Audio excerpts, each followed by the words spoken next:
자, 안녕하십니까. 비대보자 김과장입니다. 자, 오늘 소개해드리고 싶은 섹터는요.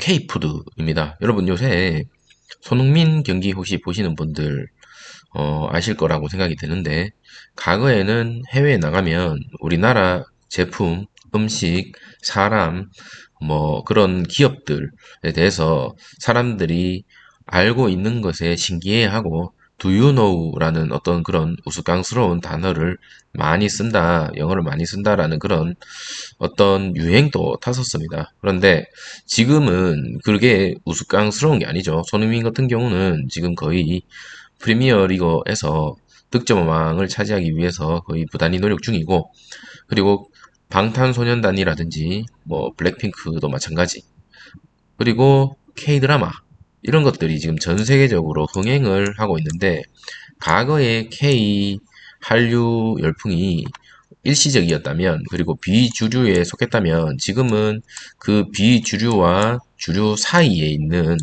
정도가 되지 않나라는 생각이 듭니다. 제가 이 얘기를 하는 이유가 뭐냐면, 자연스럽게 한국에 대한 관심들이 전 세계적으로 늘어나고 있거든요. 늘어나고 있다 보니까 한국에 대한 음식이라든지 한국에 대한 어떤 컨텐츠에 대해서 더 관심이 가지게 되어 버렸습니다. 그러다 보니까 과거 기생충이라는 영화의 짜파구리라는 어떤 영상을 접한 외국인들이 거기에 관련된 영상 유튜버도 많이 올리고 직접 맛을 보고 리뷰를 쓰는 그런 영상들이 주구난방적으로 많이 늘어나는 그런 현상도 발생이 됐었던 거죠. 자, 지금 오늘 세 가지 종목에 대해서 말씀을 드리고 싶은데, 그 말씀을 드리기 전에, 일단은 흐름을 한번 살펴보고 그 종목을 살펴보도록 하겠습니다. 자, 런던에 이제 한국의 K푸드가 지금 열풍 중이다. 그 런던을 접수하고 나서 지금 영국의 K푸드 어떤 식으로 흘러가는지, 그 중에서 가장 중요한 대목이 저는 이거라고 봅니다. 현재 한식이 영국의 어떤 단계에 와 있나 생각하냐? 지금 영국이라는 나라를 대표적으로 얘기를 하고 있지만 사실은 전 세계적인 어떤 트렌드라고 저는 봅니다. 아직도 시작 단계다. 이게 가장 중요한 얘기죠. 특히 지방에는 제대로 된 한식당이 없는 곳이 수두룩하고, 영국에서 한식당은 정점으로 가는 길을 이제 10%나 왔을까 생각한다.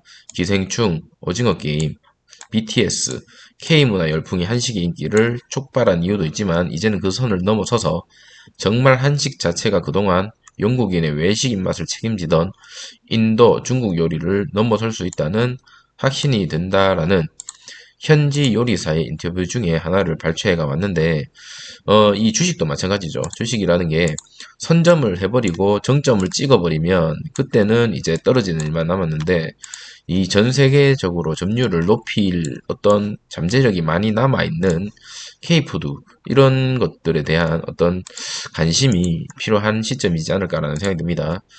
자, 종가. 미국에서 일냈다. 직접 담근 K 김치로 세계화 박차.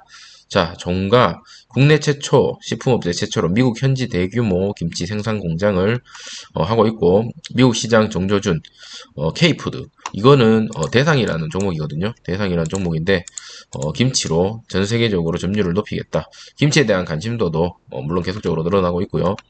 자, 수출 1위 종갓집 김치, 글로벌 K김치 위상 견인. 자, 대상이라는 종목입니다. 대상이 수출을 주도하고 있는 김치의 글로벌 위상은 계속적으로 높아지고 있고, 간세청 수출입 통계에 따르면 지금 현재 매출액이 계속적으로 2017년부터 2021년까지 계속적으로 늘어나고 있죠. 그러면 2022년, 2023년에 단순 계산을 해 보더라도 이렇게 늘어날 확률이 매우 높다라는 겁니다.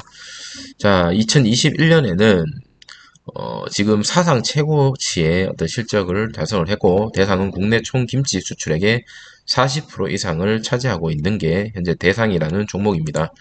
자, 방탄지민 K푸드 전도사 불닭볶음면의 세계 팬 열강. 자, 불닭볶음면 같은 경우는 삼양이죠. 삼양에 대한 어떤 이슈가 있었고, 라면에 김치까지 해외 공장 가동.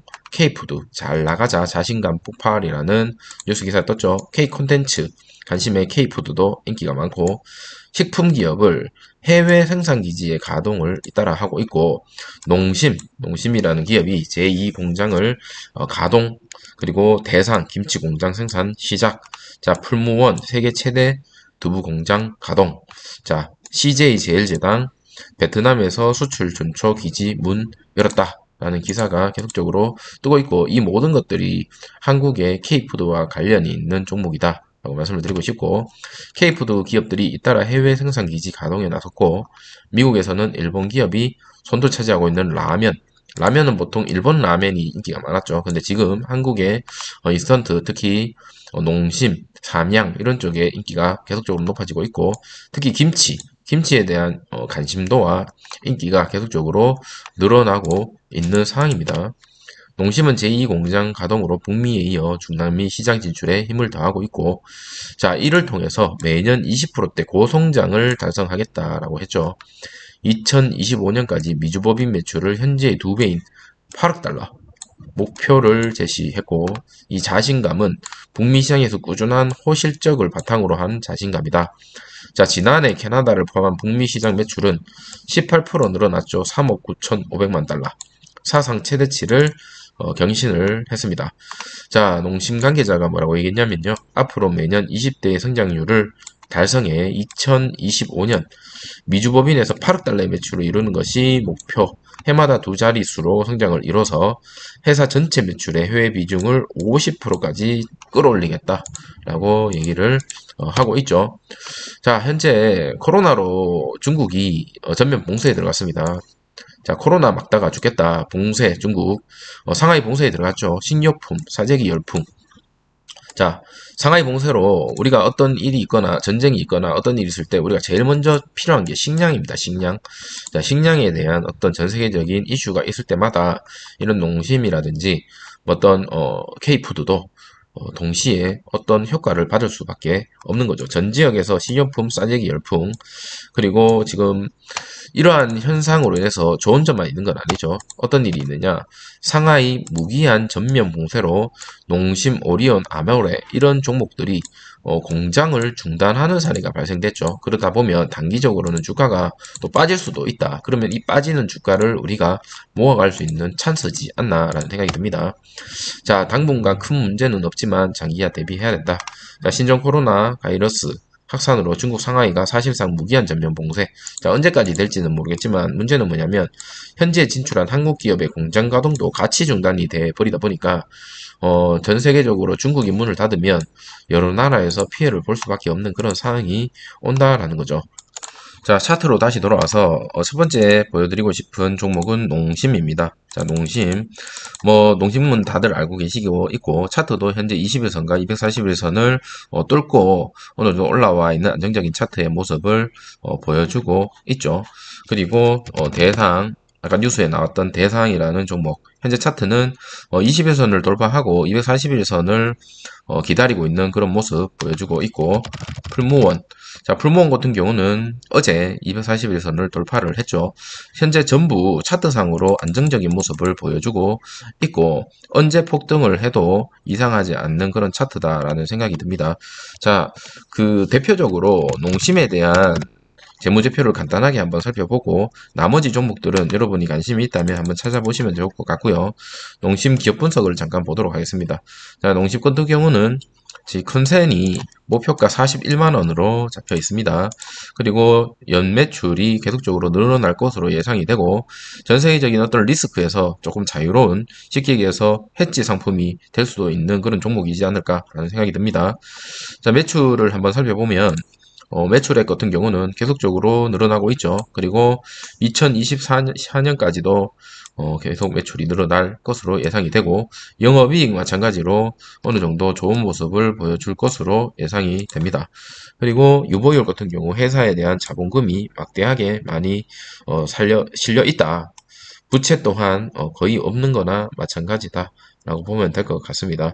자, ROE 같은 경우는 상대적으로 좀 낮은 편인데, 이 제품, 쉽게 얘기해서 농심이나 풀무원이나 대상 이런 종목들은 ROE가 높지는 않습니다. 그러니까 단가가 높지는 않습니다. 바이오 같은 어떤 종목들은 ROE가 높죠. 시젠 같은 종목들. 그래서 많이 팔고 많이 남기는 조금 팔고 많이 남기는, 많이 팔고 많이 남기는 이런 형태는 아니죠. 많이 팔지만 많이 남길 수는 없는 어떤 그런 약간 약점은 가지고 있다라는 거죠. 하지만 전 세계적인 어떤 흥행, K푸드에 대한 관심도를 생각한다면 한 번쯤 관심을 가져봐도 좋을 종목이다 생각합니다. 자, 여러분 조금이라도 도움 되셨다면 좋아요, 구독 부탁드리도록 하고 어디까지나 투자에 참고만 해주시면 좋을 것 같습니다. 감사합니다.